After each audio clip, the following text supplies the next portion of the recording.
It was just another busy afternoon at Bistro 21, the kind of place where chandeliers sparkled like diamonds and every plate of food looked like it belonged in an art gallery. Waiters moved briskly between tables, balancing trays of steaming pasta and colorful desserts, their footsteps nearly silent on the polished wooden floors. Conversations buzzed like background music, a mixture of laughter, soft murmurs, and the occasional clink of wine glasses. Bistro 21 wasn't just a restaurant, it was a statement. To eat there meant you had made it, that you were someone who could afford more than just a meal, you could afford an experience. Wealthy patrons dressed in tailored suits and designer dresses filled the room, their voices confident, their smiles polished. Some discussed business deals that involved sums of money most people couldn't imagine. Others whispered gossip, leaning in close as if the secrets they shared were worth their weight in gold. But today, amidst the glamour and sophistication, something unusual was about to happen. In the far corner of the room, tucked near the back where the lighting was dim, sat a man who seemed out of place. His clothes were worn and mismatched, the fabric fraying at the edges. A faded baseball cap covered most of his gray hair, and his hands, rough and weathered, rested awkwardly on the edge of the table. He wasn't eating. He wasn't drinking. He was just sitting there, his eyes scanning the room like someone trying to make sense of a world that had forgotten him. To most people, he was invisible. The diners hardly noticed him, too wrapped up in their own lives to spare a second glance. But the staff noticed. Oh, they noticed. Marcus, the head waiter, noticed the most. Marcus had worked at Bistro 21 for years and had built a reputation for himself as a man who valued precision and perfection above all else. His uniform was always spotless, his hair neatly combed, and his movements sharp and efficient. He treated the restaurant like a stage, and every shift was a performance. To Marcus, the guests were his audience, and he prided himself on giving them a show of elegance and sophistication. So, when he saw the man in the corner, his face tightened with disapproval. This man didn't belong here. His appearance, his silence, the way he hunched over slightly, it all clashed with the polished image Marcus worked so hard to maintain. Marcus shot a quick glare at one of the junior waiters, a subtle signal to deal with the situation. But the young waiter hesitated, unsure of how to approach the man. Marcus sighed dramatically, straightened his tie, and decided to handle it himself. He walked toward the table, his polished shoes clicking against the floor. The noise wasn't loud, but it was sharp enough to draw the attention of a few nearby diners, who turned their heads briefly before returning to their conversations. Marcus liked that. He liked being noticed. Reaching the table, Marcus stood tall, his hands clasped behind his back. His expression was polite, but his tone carried an unmistakable edge. "Sir," Marcus began, his voice smooth but cold, "may I help you?" The man looked up slowly. His eyes, tired but kind, met Marcus's sharp, assessing gaze. For a moment, he said nothing, as if he were weighing his words carefully. Then he spoke, his voice soft and steady. "No, thank you," the man said. "I'm just sitting for a while." Marcus's polite mask slipped for a fraction of a second, revealing the irritation beneath. He leaned in slightly, lowering his voice to a whisper, though the tone remained firm. "This is a fine dining establishment," Marcus said. "We don't allow loitering." The man didn't respond immediately. Instead, he looked down at his hands, as if trying to make himself smaller, less noticeable. But his silence only seemed to irritate Marcus further. "You're making some of our guests uncomfortable," Marcus continued, glancing over his shoulder as if to prove his point. Of course, no one had actually complained, but Marcus was confident no one would question his authority on the matter. Still, the man didn't argue. He simply nodded, a small, almost imperceptible movement. "I'll leave soon," the man said quietly. But Marcus wasn't satisfied.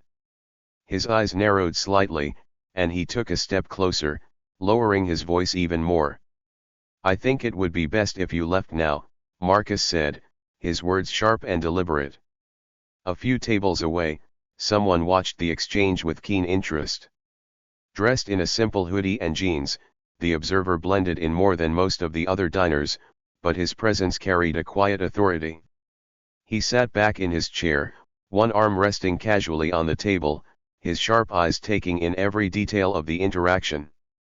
This was Cristiano Ronaldo, one of the most famous athletes in the world. Known not just for his incredible skill on the field but also for his keen sense of justice, Ronaldo was the kind of person who noticed things others ignored. And right now, he was watching Marcus with a look that could freeze fire. Marcus, too focused on asserting his control, didn't notice the man watching him. He didn't notice the slight furrow in Ronaldo's brow or the way the soccer star's jaw tightened ever so slightly. But he would. Because while Marcus saw only a man who didn't belong, Ronaldo saw something entirely different. He saw a story waiting to be told, a moment that could shift the balance of power in a room where power was everything. The head waiter straightened his posture, adjusting his tie as if to signal that the situation was resolved. But for Ronaldo, it was far from over. Something was about to change. And when it did, everyone in Bistro 21 would see the world a little differently. As Marcus turned on his heel and walked away, his polished demeanor intact, the man in the corner adjusted his cap slightly, his gaze lowering back to the table in front of him. It wasn't much of a table, not the kind the high-paying customers at Bistro 21 preferred. This table was tucked in the shadows, close to the bustling kitchen doors where waiters rushed in and out, balancing trays and muttering orders under their breath. For a moment, the man just sat there, his shoulders slightly hunched, his hands resting awkwardly on his lap. It wasn't hard to tell that he didn't belong, at least not by the restaurant's lofty standards. His jacket, though neatly buttoned, was old and patched in places. His shoes, scuffed and worn, seemed like they had traveled far more miles than they were ever designed for. But if anyone had looked closer, really looked, they might have noticed the quiet dignity in the man's posture. His shoulders, though slumped, held a strength that suggested resilience. His hands, though rough and calloused, rested with a kind of stillness that spoke of patience. And his eyes, though tired, held a spark of something that Marcus, in all his arrogance, had failed to see. Across the room, Ronaldo continued to watch. He wasn't trying to hide his interest, in fact, his gaze was steady and unflinching. But few people noticed him. To most, he was just another casually dressed customer enjoying a quiet meal. But Ronaldo wasn't here to eat. He had come to Bistro 21 for a different reason, though he hadn't expected to find himself in the middle of such an unusual scene. Watching the interaction between Marcus and the man had stirred something in him, a mix of curiosity and a quiet but growing sense of injustice. Ronaldo shifted in his seat, his eyes narrowing slightly as he took in the room around him. It was a beautiful space, no doubt about it. The tables were set with crisp white linens, polished silverware, and sparkling glasses that caught the light from the chandeliers above. The walls were adorned with tasteful artwork, each piece perfectly chosen to complement the restaurant's upscale ambience. But beneath the elegance, Ronaldo could sense something else, a certain coldness, a rigid structure that left little room for humanity. It wasn't the kind of place where someone like the man in the corner would feel welcome. Marcus, meanwhile, had returned to his station near the entrance, where he stood like a sentinel, his eyes scanning the room with the practiced precision of someone who thought of himself as the gatekeeper of perfection. He didn't notice Ronaldo watching him, nor did he see the way some of the other staff members exchanged uneasy glances. The younger waiters, in particular, seemed uncomfortable. One of them, a petite woman with a nervous smile, glanced toward the man in the corner and then back at Marcus. She opened her mouth as if to say something, but Marcus's sharp glare stopped her before she could speak. "Focus on your tables," Marcus said curtly, his voice low but firm. And don't let anyone linger too long near him. We have an image to maintain. The young waitress hesitated for a moment, her lips pressing into a thin line, but she nodded and turned away, clutching her tray a little tighter. Ronaldo caught the exchange and felt his jaw tighten. It wasn't just Marcus's treatment of the man that bothered him, it was the way he seemed to control the room, silencing any dissent with a single look. But Ronaldo wasn't the kind of person to stay silent. He leaned back in his chair, his mind turning over the situation as he considered his next move.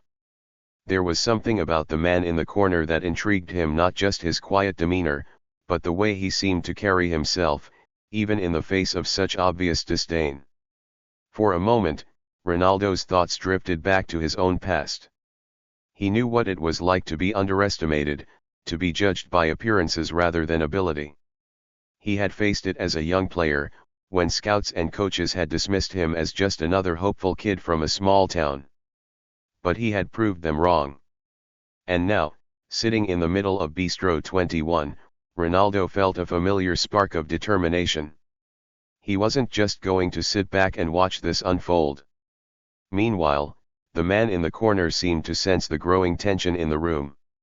He shifted slightly in his seat, his eyes flicking toward the kitchen doors as if considering an escape route. But then he stopped, his gaze catching on something or someone. It was Ronaldo. For a brief moment, their eyes met across the room. The man's expression didn't change, but there was a flicker of recognition in his gaze, a subtle shift that suggested he knew exactly who Ronaldo was. Ronaldo gave him a small nod, almost imperceptible, but the gesture seemed to steady the man somehow. He straightened slightly in his seat, his shoulders relaxing just a fraction. Marcus, oblivious to the silent exchange, continued his patrol of the dining room, his sharp eyes scanning for any perceived imperfection. He didn't notice the way some of the diners were starting to whisper, their gazes darting toward the corner table. "Do you think he's really homeless?" one woman murmured to her companion, her tone a mixture of curiosity and disdain. "Probably," the man replied, his voice low but audible enough to carry. "What else would someone like that be doing here?" Ronaldo heard every word, and his lips pressed into a thin line. He wasn't angry, at least, not yet, but there was a quiet intensity in his expression that hinted at what was to come. He glanced toward the young waitress, the one who had hesitated earlier, and caught her eye. She looked startled for a moment, then quickly looked away, her cheeks flushing. But Ronaldo's gaze remained steady, and after a moment, she seemed to gather her courage. She approached the man in the corner cautiously, her steps hesitant but determined. "Excuse me, sir," she said softly, her voice kind but uncertain. "Can I get you something to drink? Maybe a glass of water?" The man looked up at her, his tired eyes softening slightly. "No, thank you," he said quietly. "I'm fine." The waitress nodded, but she didn't leave immediately. She lingered for a moment, as if unsure whether she should say more. Then, glancing over her shoulder to make sure Marcus wasn't watching, she leaned in slightly. "If you need anything," she said in a whisper, "just let me know." The man gave her a small, grateful smile, and for the first time since he had entered the restaurant, there was a hint of warmth in his expression. Ronaldo watched the interaction with interest, his mind racing. It was a small act of kindness, but it had shifted the energy in the room ever so slightly. And Ronaldo knew that sometimes, all it took was one small act to change everything. Marcus prided himself on running a classy establishment. Every detail of Bistro 21, from the pristine white tablecloths to the imported crystal glasses, reflected what Marcus considered to be standards. And those standards, in his mind, didn't include the man sitting in the corner table. The man's worn jacket, patched at the elbows, seemed to mock the polished image Marcus had so carefully cultivated. His weathered hands, resting idly on the table, felt like a challenge to the smooth, manicured elegance of the room. Marcus couldn't explain why it bothered him so much. Maybe it was the way the man sat there, So quietly, as though he had every right to be in a place like this. But Marcus didn't think he did. Standing near the bar, Marcus tightened his grip on the edge of the counter. His sharp eyes darted toward the man for what felt like the 100th time, his irritation growing with each glance. Around him, the restaurant hummed with the usual sounds of soft conversation and clinking glasses, but Marcus heard none of it. All he could focus on was the out-of-place figure in the corner. He couldn't ignore it any longer. Straightening his tie, Marcus took a deep breath and marched across the room, his polished shoes clicking against the floor. The sound wasn't loud, but it carried enough weight to make a few heads turn. Marcus liked that being noticed. When he reached the man's table, Marcus didn't waste time with pleasantries.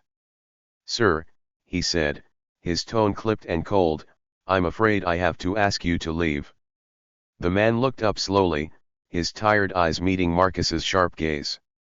There was no anger in those eyes, no defiance, only a quiet acceptance, as though this wasn't the first time he'd been asked to leave a place like this. "I haven't done anything wrong," the man said softly.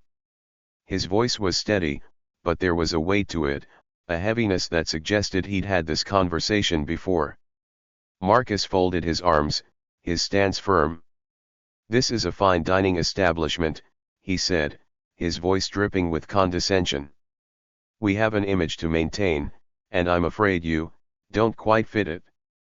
The words hung in the air, sharp and cutting. A few nearby diners paused their conversations, their curiosity piqued. Some turned their heads slightly, pretending not to listen while straining to catch every word. The man didn't flinch. He didn't argue. He simply nodded, his gaze dropping back to the table. "I understand," he said quietly. Marcus's lips curled into a smug smile, but before he could say more, the man spoke again. "I'll leave," he said, his voice calm but firm. "But only after I've rested for a moment. It's been a long day." Marcus's smile faltered. He hadn't expected the man to respond with such composure. For a moment, he hesitated, unsure how to push further without causing a scene. But the moment passed quickly, and Marcus leaned in slightly, lowering his voice. "You're making some of our guests uncomfortable," Marcus said, glancing around as if to prove his point. Of course, no one had actually complained, but Marcus was confident that no one would question him. At another table, a woman in a sleek black dress whispered to her companion, her voice just loud enough to carry. "Do you think he's homeless?" she asked, her tone a mix of curiosity and disdain. "Probably," the man replied, glancing toward the corner. "Why else would someone like that be here?" A few others chuckled softly, their laughter polite but pointed. Most, however, chose to look away, pretending not to notice. It was easier that way. But not everyone looked away. From the other side of the room, a pair of sharp, observant eyes watched the scene unfold. Cristiano Ronaldo, dressed in a casual hoodie and cap, leaned back in his chair, his expression unreadable. He'd been sitting quietly, enjoying a rare moment of anonymity, when he'd first noticed the man enter the restaurant. Something about the way the man carried himself had caught Ronaldo's attention. It wasn't just the way he looked, though. The contrast between his worn clothes and the restaurant's opulence was striking.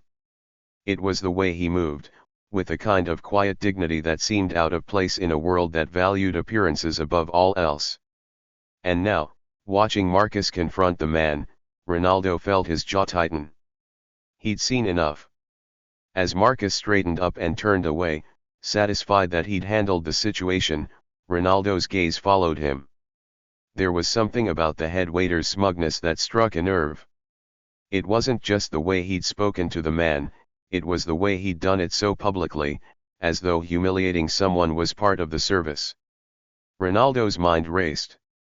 He wasn't the kind of person to stand by and do nothing, but he also knew that timing was everything.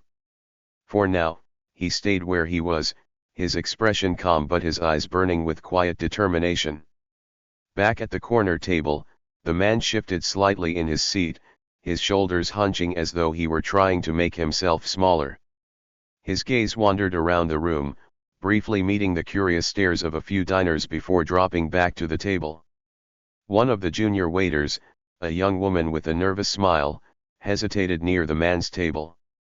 She glanced toward Marcus, who was now busy tending to another guest, before stepping closer. "Excuse me, sir," she said softly, her voice kind but unsure. "Can I get you anything? A glass of water, maybe?" The man looked up, surprised. For a moment, he didn't say anything, as though he wasn't used to being spoken to with kindness. Then he shook his head. "No, thank you," he said quietly. The young waitress nodded but didn't leave immediately. She lingered for a moment, her eyes flicking nervously between the man and Marcus. "If you need anything," she said in a whisper, "just let me know." The man gave her a small, grateful smile, and for a brief moment, some of the tension in his posture eased. Marcus, however, had noticed the interaction. His eyes narrowed, and he marched back across the room, his expression darkening. "Emma," he snapped, his voice low but firm. "What do you think you're doing?" The young waitress flinched, her cheeks flushing. "I was just—" "You were just wasting time," Marcus interrupted, his tone icy. "Focus on your tables. I'll handle this." Emma nodded quickly, her eyes dropping to the floor as she backed away. Ronaldo watched the exchange, his expression hardening. He could feel the tension in the room, the way it hung in the air like an unspoken challenge. And he knew that something had to change. Marcus's irritation grew as he returned to his station near the bar. He didn't like disruptions, especially in his carefully orchestrated environment. It wasn't just about the man in the corner anymore, it was about control. Marcus had worked hard to make Bistro 21 the kind of place that catered to the city's elite, and he wasn't about to let someone tarnish that image, not on his watch. At the same time, Ronaldo leaned forward slightly in his seat. He observed Marcus with the practiced eye of someone who had spent years studying people on the field and off. There was something about Marcus's posture, the way he carried himself, that spoke of insecurity masked by arrogance. Ronaldo had seen it before, in players who thought they were untouchable until the final whistle blew. Meanwhile, the man in the corner adjusted his seat and glanced toward the entrance, as if debating whether to leave. His presence wasn't loud, yet it seemed to ripple through the room like an unspoken challenge. Every so often, he'd catch someone staring, their gaze lingering just a moment too long before they turned away, embarrassed at being caught. The quiet tension was broken by the sound of Marcus clearing his throat. He stepped forward once again, addressing the room with a voice loud enough to carry. "Ladies and gentlemen," Marcus began, his tone overly polished, "thank you for your patience. We strive to make Bistro 21 a welcoming and exclusive dining experience for everyone." His eyes flicked toward the man in the corner as he emphasized the word exclusive. Some of the diners exchanged glances, unsure of how to react. A few nodded politely, their faces betraying no emotion, while others shifted uncomfortably in their seats. Ronaldo's fingers drummed lightly on the table. The performative speech grated on him, and he could feel the slow burn of frustration building in his chest. He wasn't the type to seek attention, but he also couldn't stand injustice. Just then, Marcus approached the corner table again, his steps deliberate and his expression tight. "Sir," Marcus said, his voice laced with mock patience, "I'm afraid I must insist. This isn't a public space, and we reserve the right to refuse service. Please, don't make this harder than it needs to be." The man looked up once more, his gaze steady but weary. "I just need a little time," he said quietly. "That's all." Marcus's lips pressed into a thin line. "We don't have time for charity cases," he said, his voice dropping low but still audible to the tables nearby. A hush fell over the room. Even the diners who had been pretending not to notice couldn't help but react to the harshness of Marcus's words. A few gasped softly, while others exchanged uneasy glances. But it was Ronaldo who moved first. Standing up from his table, he adjusted his cap and made his way across the room with the quiet confidence of someone who didn't need to announce himself. His presence was magnetic, even in his casual attire, and heads turned as he passed. When he reached the corner table, Ronaldo didn't address Marcus right away. Instead, he pulled out a chair and sat down across from the man, his movements calm and deliberate. The man looked at Ronaldo, a flicker of confusion crossing his face. "Can I help you?" he asked cautiously. Ronaldo smiled faintly, his eyes warm but intent.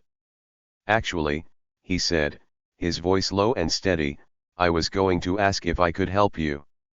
Marcus, caught off guard, stepped forward. "Excuse me, sir," he said, his tone sharp. "This is a private matter. I'll handle it." Ronaldo turned his head slowly, his expression neutral but commanding. "And how exactly are you handling it?" he asked, his voice carrying just enough edge to make Marcus pause. The room went silent. Every eye was on the scene unfolding, the tension thick enough to cut with a knife. "I don't think you understand," Marcus began, his voice faltering slightly. This gentleman," Ronaldo interrupted, his tone firm but controlled, "has every right to be here, just like anyone else." Marcus blinked, clearly thrown off by Ronaldo's intervention. He opened his mouth to respond but seemed to think better of it. Instead, he straightened his posture and adjusted his tie. "With all due respect, sir," Marcus said, trying to regain his composure, "this is a matter of policy. We have standards to uphold." Ronaldo's gaze hardened. "And what standard is that?" "Turning people away because they don't fit your idea of what a customer should look like." Marcus's face flushed. "It's not about that," he said defensively. "It's about maintaining the atmosphere." "The atmosphere," Ronaldo said, cutting him off, "isn't ruined by this man sitting here quietly. It's ruined by how you're treating him." A murmur rippled through the room. Some of the diners nodded subtly, while others seemed uncertain about how to react.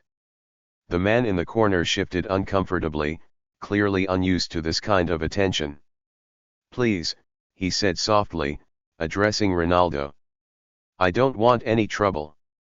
Ronaldo looked at him, his expression softening. "You're not the one causing trouble," he said gently.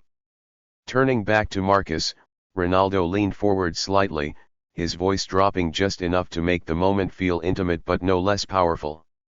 "Do you know who I am?" he asked. Marcus hesitated, his confidence faltering. He looked at Ronaldo more closely, and his eyes widened slightly as recognition dawned. "You're Cristiano Ronaldo," he said, his voice barely above a whisper. Ronaldo nodded. "That's right. And let me tell you something, I didn't get to where I am by judging people based on appearances. I got here by respecting everyone, no matter who they are or where they come from." The weight of Ronaldo's words hung in the air, silencing any lingering whispers. Marcus, for the first time, looked genuinely unsure of himself. The man in the corner watched Ronaldo, his expression a mix of gratitude and disbelief. It was clear he hadn't expected anyone to stand up for him, let alone someone like Ronaldo. Ronaldo smiled at him briefly before turning his attention back to Marcus. "Now," he said, his voice steady, "I think you owe this gentleman an apology." Marcus's mouth opened and closed, but no words came out. The room seemed to hold its breath, waiting to see what he would do. Marcus stood frozen, unsure of what to say. His usual confidence, the sharp edge he wielded so easily to cut others down, seemed to slip through his fingers like sand. The diners in the restaurant exchanged hushed whispers. Some leaned closer to their companions, while others stared outright at the scene unfolding in the corner of Bistro 21.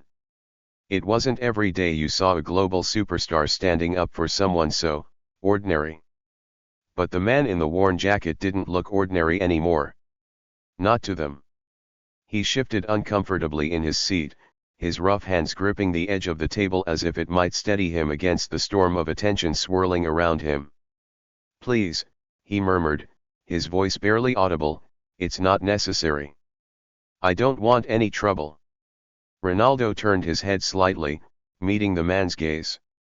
There was a calm assurance in his expression, a quiet strength that seemed to say, "You're not alone." "It is necessary," Ronaldo said, his voice soft but firm. "Everyone deserves respect. And this," he gestured vaguely to the tense, silent restaurant, "this isn't respect."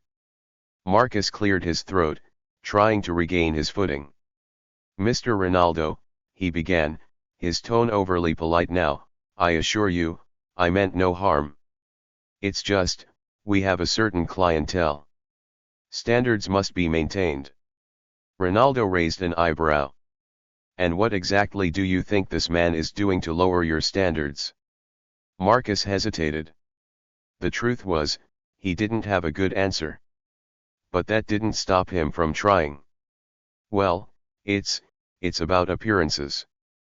The other customers might feel uncomfortable." Ronaldo's lips pressed into a thin line, his eyes narrowing. "Uncomfortable," he repeated, his tone sharp enough to cut through the murmurs of the diners. "You think they're uncomfortable because of him? Or because you've made a scene?" Marcus opened his mouth to reply but closed it again when he realized he had no good rebuttal. His face flushed a deep red, and he glanced around the room as if hoping someone might come to his defense. No one did. One woman at a nearby table cleared her throat awkwardly, her gaze fixed on her plate. Another man, dressed in a tailored suit, leaned back in his chair and crossed his arms, watching the exchange with quiet interest. The man in the corner spoke up again, his voice trembling slightly but steady. "It's okay," he said, addressing Ronaldo directly. "Really? I'll go. I don't want to cause problems." "You're not the problem," Ronaldo said, his tone gentle. He turned his gaze back to Marcus. "But maybe he's right about one thing." Marcus blinked, confused. "What do you mean?" "The problem isn't him," Ronaldo continued, leaning forward slightly, his voice dropping just enough to make Marcus lean in to hear him. "The problem is how you think this place runs. You're so busy worrying about appearances that you've forgotten the most important part of hospitality, making people feel welcome." The weight of Ronaldo's words seemed to hang in the air, heavier than the most extravagant chandelier in Bistro 21. For a moment, Marcus said nothing. His mind raced, searching for some way to salvage his authority, but nothing seemed to come. Ronaldo stood, his chair scraping lightly against the polished floor. The sound echoed in the quiet restaurant, drawing every eye to him. "I'll tell you what," he said, turning to the man in the corner. "Why don't you join me at my table?" The man blinked, clearly caught off guard. "Me? Are you sure?" "Of course," Ronaldo said, smiling. "Unless you'd rather stay here and finish your coffee in peace." The man hesitated for a moment, then nodded. He stood slowly, his movements cautious as if afraid he might do something wrong. Ronaldo stepped aside, giving him space, and together they walked toward the table where Ronaldo had been sitting. Marcus watched them go, his jaw tight and his hands clenched at his sides. He wanted to say something, to stop them, but what could he say? As the two men sat down, the tension in the restaurant began to shift. The diners who had been whispering now fell silent, their attention focused on the unexpected pair. Ronaldo leaned back in his chair, his posture relaxed, as if nothing unusual was happening. "What's your name?" he asked the man across from him. "David," the man said quietly. "Well, David," Ronaldo said, smiling warmly, "it's a pleasure to meet you." David's lips twitched into a small smile, the first sign of warmth he'd shown since entering the restaurant. From his place near the bar, Marcus fumed silently. His carefully curated atmosphere was crumbling before his eyes, and there was nothing he could do about it. One of the waiters approached hesitantly, a tray of water glasses balanced in his hands. Mr. Ronaldo," he said nervously, "is there anything I can get for you?" Ronaldo glanced at David, his expression thoughtful. "How about a menu for my friend here?" The waiter nodded quickly, disappearing toward the kitchen. David looked down at his hands, his face a mix of embarrassment and gratitude. "You didn't have to do this," he said softly.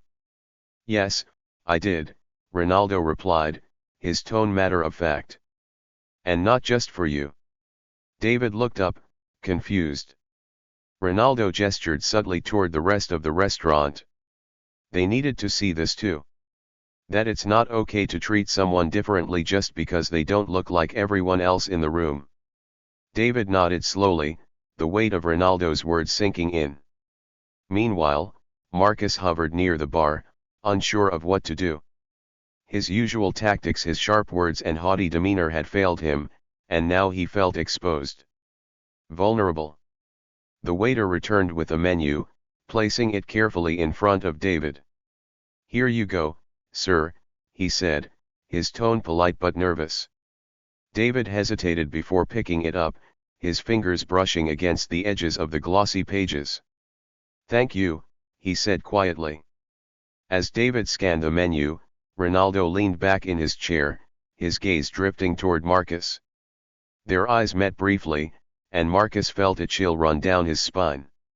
For the first time, Marcus realized that this wasn't just a momentary disruption to his routine. It was a lesson, a mirror held up to his own behavior. David glanced nervously around the room, still feeling the weight of dozens of eyes on him. The attention was uncomfortable, but Ronaldo's calm demeanor seemed to anchor him.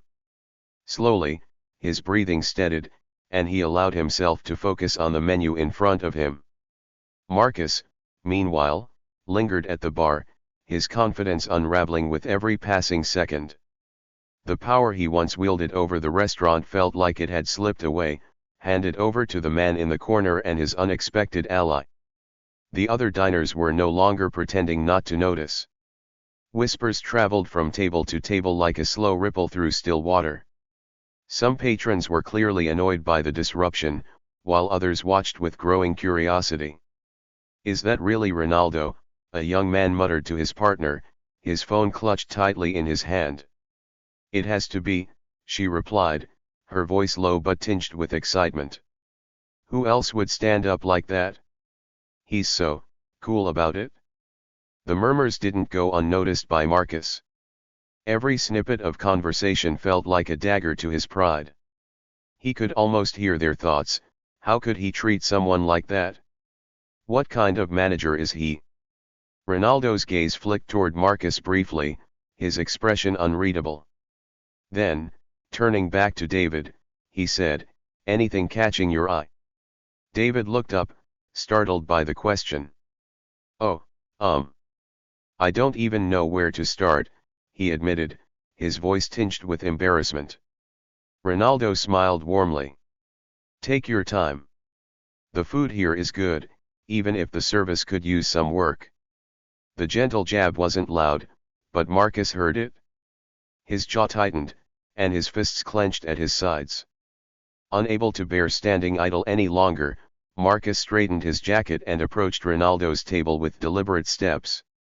The room seemed to hold its breath, the diners sensing another confrontation. "Mr. Ronaldo," Marcus began, his tone measured but strained, "while I understand your intentions, I must remind you that this is a private establishment. We have rules to maintain order." Ronaldo leaned back in his chair, crossing his arms as he looked up at Marcus. "And which rule, exactly, says that someone like David isn't welcome here?" Marcus faltered for a moment but quickly recovered. "It's not about him personally," he said, choosing his words carefully.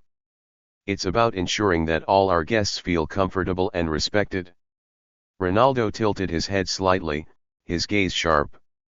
"Comfortable and respected?" You mean the way you treated him when he walked in? A ripple of quiet gasps traveled through the room. Marcus's face turned a deep shade of red, and he looked around, suddenly aware of how many people were listening. That's not what I meant, Marcus said quickly, his voice rising slightly. Then what did you mean? Ronaldo pressed, his tone calm but unyielding. For the first time, Marcus had no answer. He stood there, his carefully constructed authority crumbling under the weight of Ronaldo's unwavering stare. David shifted uncomfortably in his seat, clearly wishing he could disappear. I really don't want to cause any trouble, he said again, his voice barely above a whisper. Ronaldo turned to him, his expression softening. You're not causing trouble, David.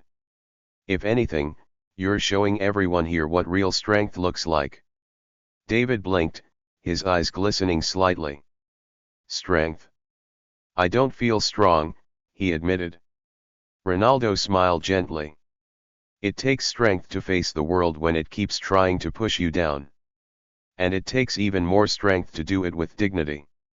The room was silent now, every word sinking in.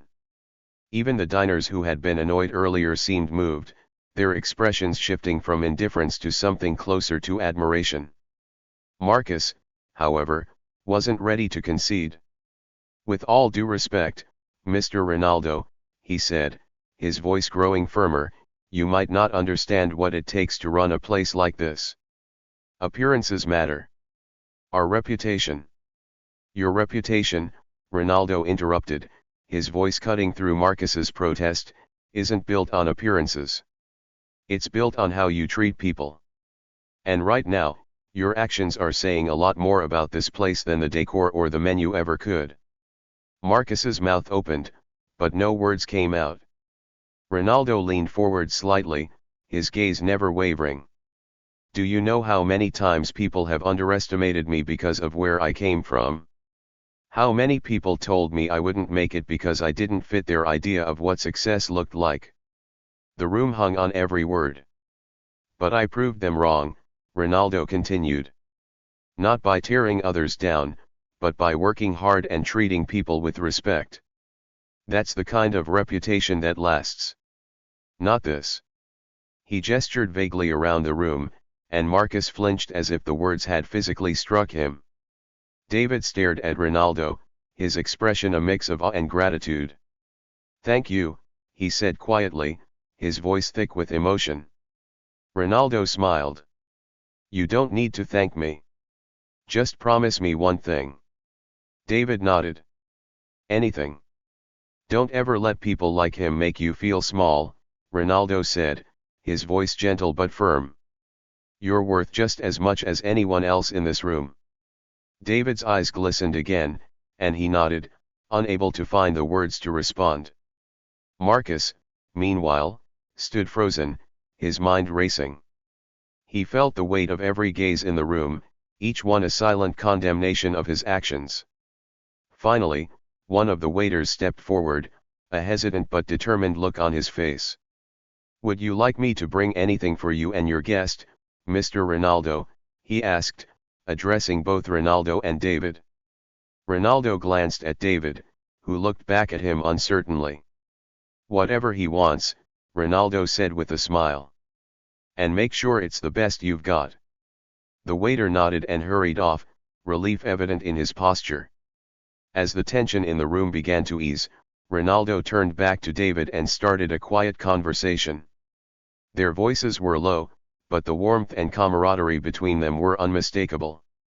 The other diners, sensing that the confrontation had ended, began to relax. Some resumed their meals, while others continued to watch Ronaldo and David with quiet admiration. But Marcus remained rooted to the spot, his mind a whirlwind of emotions. Shame, anger, and frustration warred within him, but one emotion stood out above the rest: regret.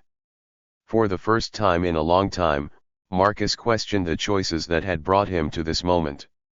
He had built his career on maintaining control, on creating an image of perfection, but now he wondered if he had been chasing the wrong thing all along. As he turned and walked back to the bar, his step slower and heavier than before. Marcus couldn't shake the feeling that something inside him had shifted. The restaurant had never been quieter. The hum of conversation and clinking of cutlery had completely ceased. Every eye in the room was on Cristiano Ronaldo as he sat at the small table with David. Despite the palpable tension, Ronaldo's calm presence seemed to create a pocket of serenity around them. David looked down at his hands, which were calloused and rough from years of hard labor. His voice was hesitant as he began to speak. "I used to have a good job," he said, glancing nervously at the curious diners. "I worked in construction. Built homes, schools, places like this." He gave a faint, self-deprecating chuckle. "But then I got hurt. Couldn't work anymore.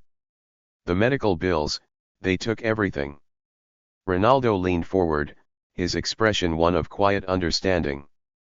"And no one helped?" David shook his head. "Not really.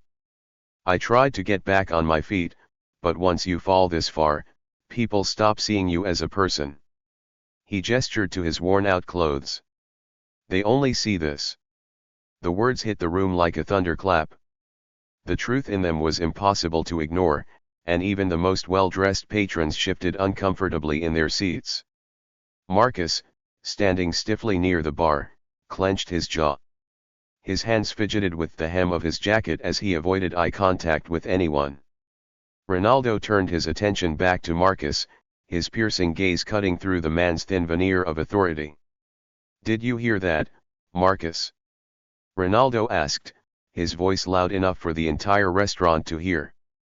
Marcus's head jerked up, his face pale. I didn't mean." "Didn't mean what?" Ronaldo interrupted, his tone sharp now.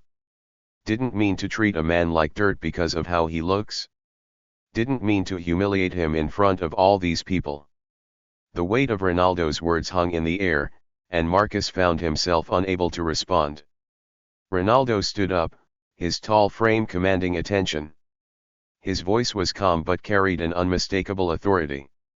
"I've traveled the world, played in stadiums filled with thousands of people. But do you know what makes a place truly great? It's not the food, or the decor, or the price tag on a bottle of wine." He gestured around the room. "It's how you treat people, no matter who they are or where they come from." The diners listened in stunned silence.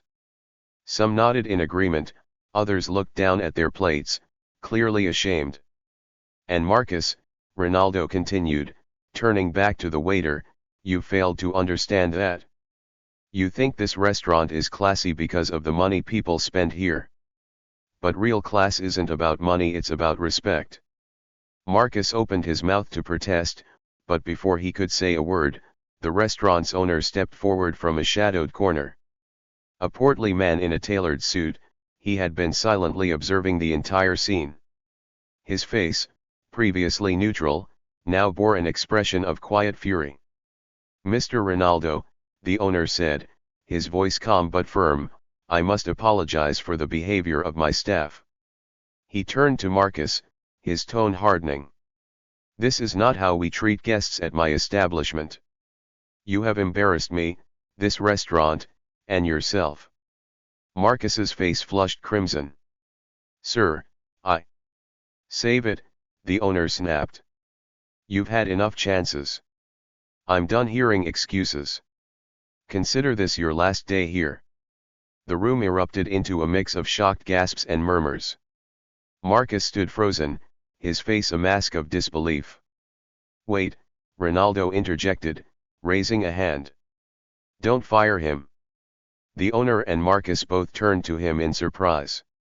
Instead, Ronaldo said, his gaze fixed on Marcus, "Let him spend some time reflecting on what it means to treat people with dignity. Maybe start him with cleaning duties, something humbling. And make it clear that if he wants to keep his job, he needs to prove he's learned his lesson." The owner nodded slowly, his expression thoughtful. "I'll consider it." Marcus's shoulders sagged. He looked at Ronaldo, his eyes filled with a mix of shame and gratitude. Ronaldo turned back to David, his tone softening. Now, let's take care of you. Pulling out his phone, Ronaldo made a quick call. Within minutes, arrangements were in place. He looked at David, his expression warm. Tomorrow, you'll meet with a recruiter who helps veterans and people in your situation find stable jobs. I'll make sure they set you up with something good. David's eyes widened, tears forming as he tried to process what he was hearing. I don't know what to say, he stammered. You don't need to say anything, Ronaldo replied. You just need to believe that you deserve it. But Ronaldo wasn't done. He called over the waiter who had stepped forward earlier, the one who had shown a glimmer of decency during the confrontation. Can you arrange for some new clothes to be brought here? Something comfortable but respectable. The waiter nodded enthusiastically, happy to help. While they waited, Ronaldo spoke quietly with David, learning more about his past and his dreams for the future. Slowly, the tension in David's posture began to melt away, replaced by a spark of hope. When the clothes arrived, David hesitated before taking them, clearly overwhelmed. I don't deserve this, he murmured. Yes, you do, Ronaldo said firmly. And don't let anyone, including yourself, tell you otherwise. As David disappeared into the restroom to change, Ronaldo addressed the room once more. Let this be a lesson to all of us, he said, his voice carrying a quiet intensity. You never know what someone's going through. You never know their story. So let's stop judging people by what we see and start treating everyone with kindness and respect. That's what makes us better individually and as a community. When David emerged, dressed in his new clothes, he looked like a different man. His shoulders were back, his head held high. The restaurant broke into spontaneous applause, the sound filling the once tense air with warmth and solidarity. Ronaldo clapped him on the back.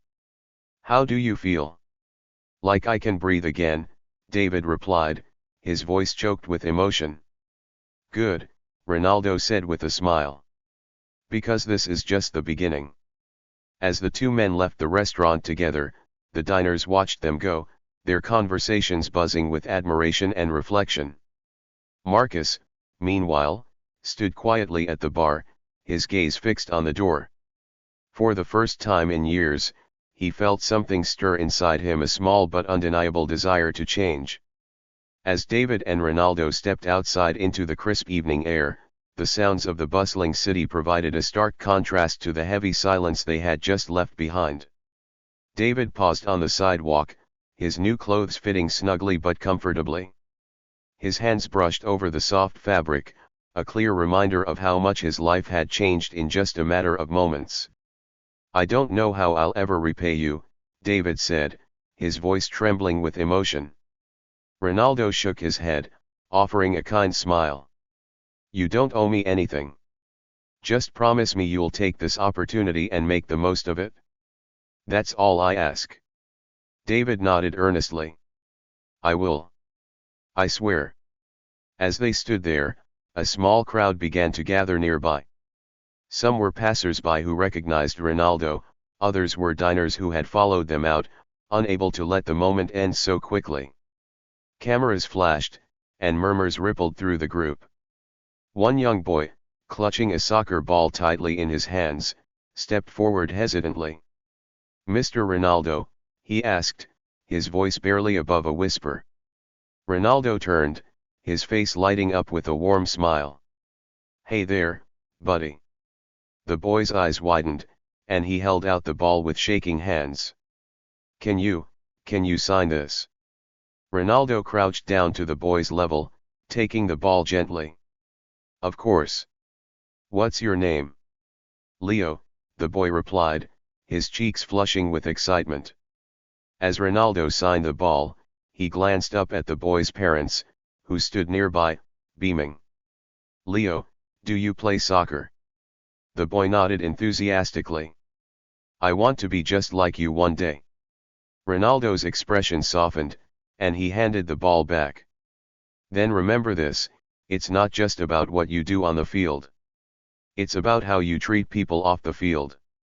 Always be kind, okay? Leo nodded, clutching the ball to his chest like a treasure. I will. Thank you. The crowd clapped lightly, their admiration for Ronaldo growing with every passing second. David watched the scene unfold, his heart swelling with gratitude. He had spent years feeling invisible, like a shadow slipping through the cracks of society. But tonight, under the glow of the streetlights, he felt seen. Truly seen. As the crowd began to disperse, Ronaldo turned to David once more. Where are you staying tonight? David hesitated, his gaze dropping to the ground. There's a shelter a few blocks from here. They usually have room if I get there early enough. Ronaldo frowned thoughtfully. That won't do. He pulled out his phone again, making a quick call. David stood awkwardly, unsure of what to do or say. After a brief conversation, Ronaldo hung up and smiled. There's a hotel nearby. I've booked you a room for the next week. It's nothing fancy, but it'll give you a proper bed and some privacy while you get back on your feet. David's jaw dropped. A hotel? For me? I can't. Yes, you can, Ronaldo interrupted gently. You deserve a little comfort, David. Take it. Use the time to rest and prepare for your meeting tomorrow. Tears welled up in David's eyes. He tried to speak, but the words caught in his throat. Instead, he reached out and gripped Ronaldo's hand tightly. Thank you, he finally managed to whisper. Thank you for everything. Ronaldo patted his shoulder, his smile never wavering. We all need a little help sometimes. Now go get some rest. As David began to walk away, his steps lighter than they'd been in years, Ronaldo watched him go with a sense of quiet satisfaction. But he wasn't done yet. Inside Bistro 21, the atmosphere remained tense. Marcus, now tasked with cleaning tables, moved slowly, his usually confident demeanor replaced by quiet humility. The owner approached him, his arms crossed over his chest. You're lucky Ronaldo asked me not to fire you, he said, his tone stern. But make no mistake, this is your last chance. You're starting at the bottom again. Prove to me that you've learned something from all of this. Marcus nodded, his head bowed. I will, sir. I promise. The owner sighed, softening slightly. Everyone makes mistakes, Marcus. But it's how you fix them that matters. Don't let me regret giving you this chance. As the owner walked away, Marcus stood still for a moment, gripping the edge of a table tightly. For the first time, he felt the weight of his actions, not just the embarrassment, but the realization of how deeply he had hurt someone. The story of what had happened at Bistro 21 spread quickly. By the next day, it was all over social media. Videos of Ronaldo's speech went viral, inspiring countless viewers to reflect on their own behavior. The hashtag treat everyone with respect began trending, filled with stories of people offering kindness to strangers, paying it forward, and standing up against prejudice. At the shelter where David had often stayed, people recognized him from the video. Instead of the usual looks of pity or avoidance, he was greeted with smiles and kind words. For the first time in years, he felt a sense of belonging. A week later, David walked into the office of the job recruiter Ronaldo had arranged for him to meet.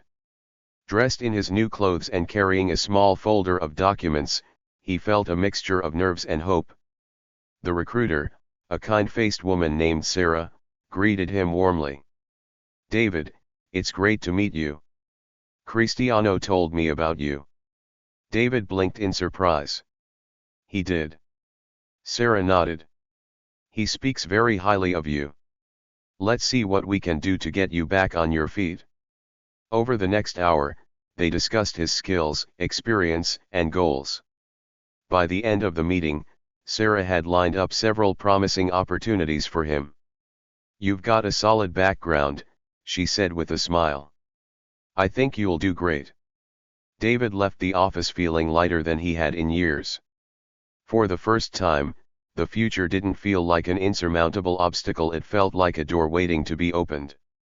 Back at Bistro 21, Marcus continued his new duties quietly. He scrubbed tables, cleaned floors, and took orders with a humility that surprised both the staff and patrons. One evening, as he cleared a table, an elderly woman stopped him. "I saw what happened last week," she said, her voice gentle. "You made a mistake, but I can see you're trying to make up for it. That takes courage." Marcus managed a small smile. "Thank you. I'm doing my best." The woman nodded. "Keep at it. Change takes time, but it's worth it." Her words stayed with him, fueling his determination to be better. By the time the sun dipped below the horizon, the events of the day had left a deep impression on everyone who had witnessed them. David, the homeless man, walked away from Bistro 21 with a sense of hope he hadn't felt in years. Clad in new clothes and clutching the details of a fresh opportunity, he looked up at the sky, a faint smile playing on his lips.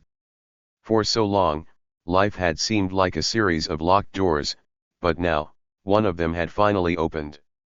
He whispered to himself, maybe it's not too late to start again. The streets he had once walked with his head down now seemed a little brighter. People who passed him no longer avoided his gaze but instead offered small, encouraging smiles. It was as though Ronaldo's kindness had created a ripple effect, reminding everyone of the power of compassion. Inside Bistro 21, Marcus was facing a very different reality. The once proud head waiter who had commanded the floor with an air of superiority now found himself wiping down tables and taking out the trash. His crisp uniform had been replaced with a simple server's apron, and the confident swagger in his step was gone. As he cleaned the remnants of a spilled glass of wine, a young waiter passing by couldn't help but smirk. "Tough break, huh?" Marcus looked up but didn't respond. He could feel the weight of his own actions pressing down on him. The humiliation wasn't just in the demotion, it was in the realization of how his behavior had hurt someone who had done nothing to deserve it. The owner of Bistro 21, a stern man with a sharp eye, approached Marcus at the end of the night. "Marcus," he said, his tone firm but not unkind, "I'm giving you this chance because Ronaldo asked me to. But let me make one thing clear, respect is not optional here. You earn your way back by proving you understand that." Marcus nodded, swallowing hard. "I understand, sir. Thank you for not letting me go." The owner sighed. "Don't thank me. Thank him. And don't make me regret this decision." As the owner walked away, Marcus stood alone in the dimly lit dining room.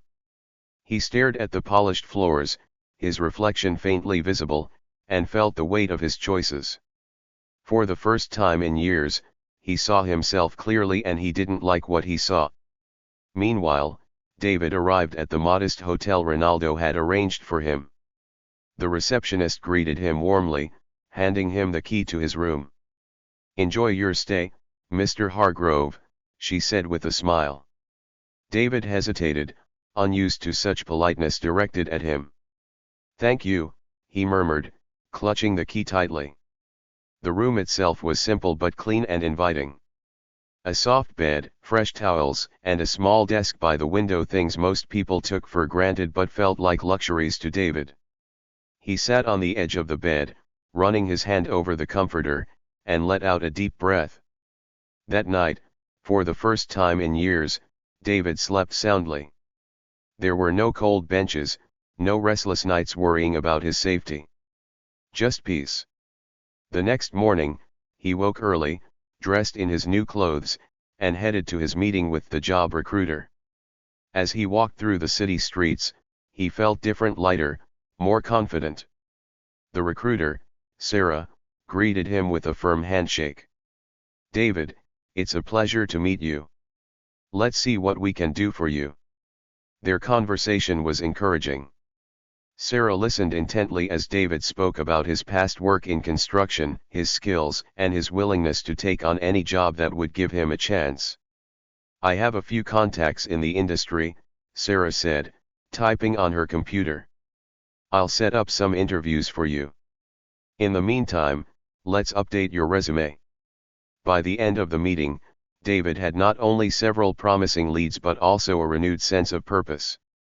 As he left the office, he allowed himself a small smile. "I can do this," he thought. The events at Bistro 21 quickly became the talk of the town. Videos of Ronaldo's speech circulated on social media, garnering millions of views. People from all walks of life were inspired by his words. "Do you know what makes a place truly classy? It's how you treat people, regardless of their status. Remember that."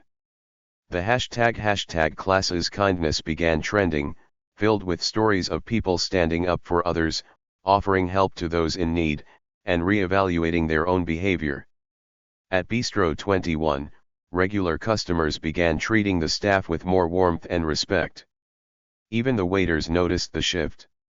One of them, a young woman named Clara, confided in her co-worker one evening. "You know," she said, "I used to think Marcus was untouchable. But seeing him take responsibility, it's made me rethink a lot about how I treat people." Her co-worker nodded.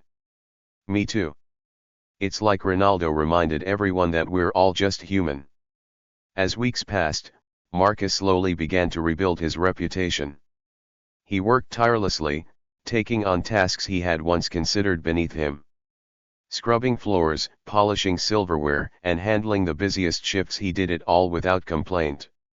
One evening, as the restaurant buzzed with activity, a regular patron approached him. "Marcus," she said, her tone softer than he expected. "I've noticed how hard you've been working lately. I just wanted to say, it takes a lot of courage to change." Marcus looked at her, surprised. "Thank you," he said quietly. The words stayed with him long after she left. They reminded him that while he couldn't undo his past mistakes, he could choose to be better moving forward. A month after that fateful day at Bistro 21, David stood outside a construction site, wearing a hard hat and a reflective vest. The foreman had hired him after their first meeting, impressed by his experience and determination. As David stepped onto the site, tools in hand, he felt a sense of pride he hadn't felt in years. This wasn't just a job, it was a second chance. After his shift, he sat on a bench near the site, eating a simple sandwich and watching the city lights twinkle. His phone buzzed with a message. "Cristiano Ronaldo, how's the new job, David?" David smiled and typed back, "It's going great. Thank you for everything." Ronaldo's reply came almost instantly, "You did the hard part. Keep going." Bistro 21 became more than just a restaurant that night, it became a symbol of the importance of kindness and respect. Marcus, once the face of arrogance, became a quiet advocate for second chances, often sharing his story with new employees to remind them of the values the restaurant now stood for. And as for Ronaldo, he continued his life as a global icon, never seeking credit for what he had done that day. For him, it wasn't about recognition, it was about doing what was right. In the end, the lesson lingered in the hearts of everyone who had witnessed it. True greatness isn't measured by fame or wealth. It's measured by how you treat those who can give you nothing in return. Kindness. It's a simple word, but its power is often underestimated. In a world where we rush from one moment to the next, it's easy to forget how much we can change by simply being kind. When we hear stories like that of David and Marcus, we are reminded of just how far one act of kindness can go. It costs nothing. Absolutely nothing. But the effects are priceless. Think about it for a second. David, the man who had lost everything, had spent years walking past others who looked down on him. The streets had become his home, and in that harsh reality, he had learned to expect nothing from the world but more coldness. But on that one fateful day, someone saw him not as a homeless man but as a person. Someone took the time to listen, to understand his struggles, and to help him find a new path. That simple act of compassion wasn't just a moment for David, it was a turning point. It was the moment when he realized he was worthy of a second chance. The kindness Ronaldo showed him that day didn't just fill him with gratitude, it filled him with hope. It gave him the courage to stand tall again and reach for a new life. And the ripple effect didn't stop there. Marcus, the man who had once believed that power and status were all that mattered, was forced to confront his own actions. His harsh words toward David, his rude treatment of someone who had no wealth or position, had left a mark on everyone who witnessed it. But the chance for redemption was also given to him. Through the kindness of others, Marcus learned that the true measure of a person isn't in their job title, their wealth, or their appearance. It's in how they treat others, especially those who can't offer anything in return. This story is more than just a reminder of how we should treat people. It's a powerful message about the potential we all have to make a difference. We often hear that one person can't change the world, but the truth is, one person can change a life. One small act of kindness can turn someone's entire world around. And sometimes, that small act is the spark that inspires others to do the same.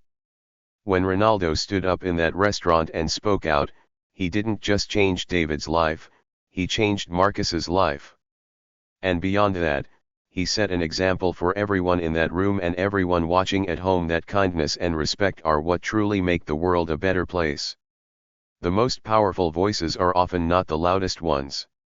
They're the quiet voices that speak up for others, even when it's hard. They're the voices that demand fairness and dignity, not just for the powerful, but for the weak, the forgotten, and the overlooked. It takes courage to stand up for someone when it's not the popular thing to do. But sometimes, that courage is all it takes to inspire a change in others. In the end, this story is about more than kindness. It's about realizing that the power to change lives lies in our hands, every single day. We all have the ability to speak up, to act with compassion, and to inspire others to do the same. The impact of these small moments may not always be visible right away, but they are felt deeply. What if, each day, we made it a point to be kinder to those around us? What if, every time we saw someone who was struggling, we reached out with an offer of help or a few kind words? What if we took a moment to listen instead of judge? It's easy to forget how much we can influence the lives of others, but the truth is that we are all connected. And every action we take, no matter how small, ripples out into the world, affecting more people than we might ever know. Think about David again. That one moment when someone showed him kindness gave him hope. It gave him strength. And it gave him the courage to start over. He could have spent the rest of his life blaming the world for his misfortune, but instead, he chose to believe in the possibility of change. And with that belief, he took the first step toward rebuilding his life. Then there's Marcus, whose journey reminds us that growth is possible, even for those who seem the furthest away from it. His story is a reminder that no one is beyond redemption. Even those who have made mistakes can choose to be better. Even those who have hurt others can learn to make things right. We all have the potential to make a positive impact, to lift someone else up, to be the voice of kindness in a world that sometimes feels too busy to care.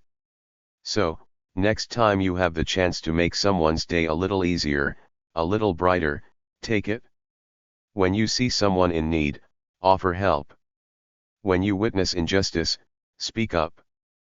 Because it only takes one moment to change a life and one act of courage to inspire many. After all, kindness costs nothing. But the impact of that kindness? It's priceless. This is the legacy we can all leave behind, a legacy of love, of respect, of empathy. It's a legacy that has the power to change the world, one small act at a time.